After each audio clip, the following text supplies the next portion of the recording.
make flaxseed ladoo or Alsi ke ladoo, we need half cup of whole wheat flour, 1 cup of flaxseed meal, 3/4 cup of jaggery powder. You can also use sugar instead, and 1 cup of almond powder, 1/4 cup of butter, and 1/4 cup of raisins. Also, you can add half a teaspoon of cardamom powder. This is totally optional. First of all, we'll add butter. As the butter is melting, we will add flour and start to roast it. As the flour starts to get fluffy and starts to release the butter, we will add flax meal to it and now roast it along with it.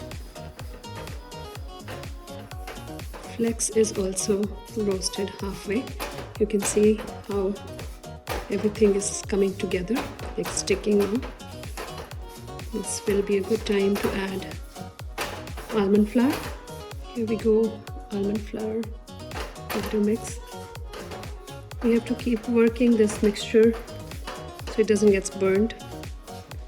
Since the mixture looks pretty dry right now, even though the almonds are halfway roasted, I will add 2 tablespoons of melted butter.